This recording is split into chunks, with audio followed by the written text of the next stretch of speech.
प्यारे बच्चों, नमस्कार। आज के इस गणित विषय की वर्कबुक के कालखंड में आपका स्वागत है। आज हम करेंगे गणित विषय की वर्कबुक का पेज क्रमांक 114 और वर्कशीट क्रमांक 99। तो खोल लीजिएगा अपनी वर्कबुक का पेज क्रमांक 114 और तैयार हो जाइए मेरे साथ वर्कशीट क्रमांक 99 हल करने के लिए। ठीक ना। अब इस वर्कशीट को हल करने से पहले हम थोड़ा सा समझ लेते हैं इकाइयों के बारे में, है ना। जैसे ये दिया गया है कि यहाँ पर जो इकाइयाँ हैं, इन इकाइयों को नीचे जो खाली स्थान दिया गया है इसमें हमें भरनी है। ठीक है ना। कि निम्नलिखित को मापने के लिए इनमें से किन इकाइयों का प्रयोग करेंगे। तो देखिए यहाँ पर दो प्रकार की इकाइयाँ हैं, एक तो लंबाई की है और एक जो है वजन की है ना। जैसे किलोग्राम, ग्राम, ठीक है ना, मिलीग्राम। ठीक, ये वजन तोलने के लिए इनका उपयोग किया जाता है। दूसरी तरफ है सेंटीमीटर है, मिलीमीटर है ना, किलोमीटर है, ये लंबाई नापने के लिए है। और लीटर और मिलीलीटर ये जो द्रव पदार्थ होते हैं, जैसे दूध हुआ, तेल हुआ, है ना, इस प्रकार के जो द्रव होते हैं, है ना, उनको मापने के लिए लीटर, मिलीलीटर का उपयोग किया जाता है। ठीक है, क्लियर हो गया ना। अब देखिए कि लंबाई का जो मानक मात्रा होता है वो होता है मीटर। क्या होता है? मीटर होता है ना। और मीटर को बराबर 100 खंडों में बांटा गया है, 100 भागों में बांटा गया है। तो उसका प्रत्येक भाग सेंटीमीटर कहलाता है। सेंटी का अर्थ होता है 100, है ना। 100वां हिस्सा जो होता है वो कहलाएगा सेंटीमीटर, है ना।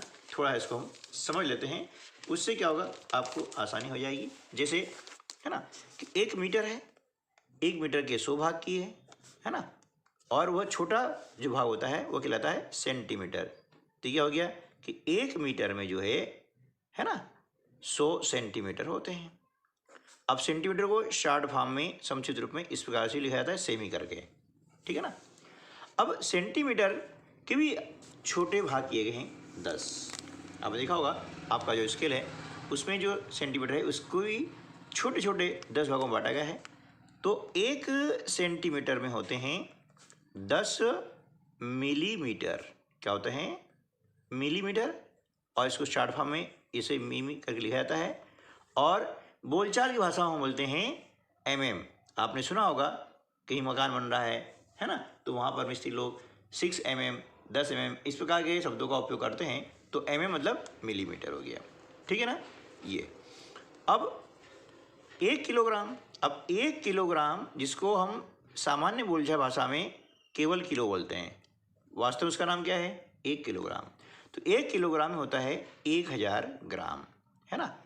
अब ध्यान रखिए किलो जहाँ शब्द आता है तो वहाँ 1000 हो जाता है, इसे हम अनुमान लगा सकते हैं। ठीक है ना। 1 किलोग्राम यानी 1000 ग्राम होता है। ठीक है ना। चलिए, और उसके बाद मीटर हो गया। अब लीटर की हम बात करते हैं। जैसे दूध नापना है, तेल नापना है, तो वहाँ पर हम लीटर का उपयोग करते हैं। उसमें होता है 1000 मिलीलीटर। क्या होता है? 1000 मिलीलीटर। मिली मतलब होता है 1000वां हिस्सा, सेंटी मतलब होता है 100वां हिस्सा, है ना। इसको इस प्रकार से भी हम लिखते हैं मिलीलीटर, इस प्रकार से। ठीक है ना। तो ये इकाइयाँ हैं और इन इकाइयों के आधार पर, है ना, यहाँ पर आपको जो है रिक्त स्थानों की पूर्ति करनी है। तो देखिए अब धनिया है। धनिया भी जानते हैं सब्जी में उपयोग किया जाता है ना। तो धनिया तोलने के लिए तोलें धनिया को अपन, है ना।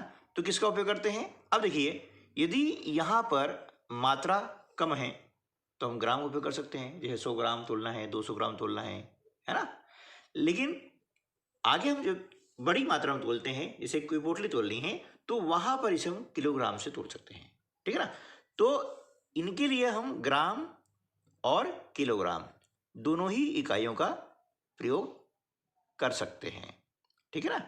अभी मात्रा पर डिपेंड करता है कि मात्रा कितनी है और हमें कौन सी इकाई का उपयोग करना है। यदि कम है, 50 ग्राम है, 100 ग्राम है, तो वहाँ ग्राम का उपयोग करेंगे, है ना। और जब ज़्यादा है, 5 किलो, 10 किलो, 6 किलो, इस प्रकार से, तो वहाँ पर हम किलोग्राम का उपयोग करेंगे। अब गेहूँ भी हमें किलोग्राम का उपयोग करेंगे, है ना, क्योंकि जो गेहूँ होते हैं उनको हम तोलते हैं, है ना। किलोग्राम हुआ, और किलोग्राम बढ़ करके फिर बड़ी इकाई बन जाती है क्विंटल वाली, जो यहाँ नहीं है, लेकिन 100 किलोग्राम से 1 क्विंटल बनता है, ठीक है ना। पेट्रोल, अब पेट्रोल को मापने के लिए हम लीटर का उपयोग करते हैं, ठीक है बेटा, ठीक है। पीने की दवाई, अब पीने की दवाई तुमने देखी होगी कि वो होती है मिली लीटर में, ml में होती है, आपने देखा होगा, तो वो आ जाएगी यहाँ पे मिली लीटर में होती है ना,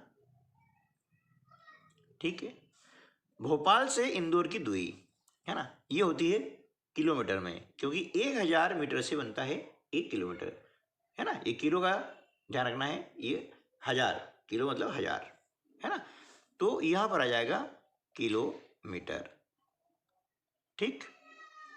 स्कूल गेट से कक्षा तक की दूरी, ये आ जाएगी मीटर में, क्योंकि ये बहुत ज़्यादा नहीं होती है, इसलिए इसको मीटर में नाप सकते हैं। पुस्तक की लंबाई, ये पुस्तक की लंबाई है, छोटी है, इसे हम नापते हैं सेंटीमीटर में, है ना, क्योंकि जो मीटर से छोटी होती है वो सेंटीमीटर नापते हैं, ठीक है ना। जहाँ मीटर से बड़ी होगी या मीटर के बराबर होगी, वहाँ हम मीटर से नापते हैं।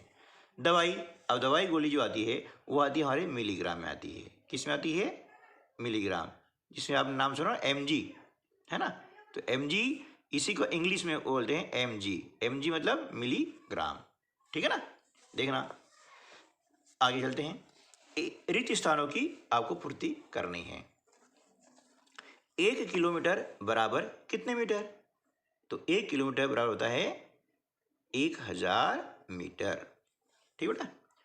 1 मीटर बराबर कितने सेंटीमीटर, है ना, तो 1 मीटर बराबर होते हैं 100 सेंटीमीटर, ठीक है। अब 1 सेंटीमीटर बराबर कितने मिलीमीटर, जैसे अभी हमने पढ़ा है ना, तो ये हो जाएगा 10, ठीक है।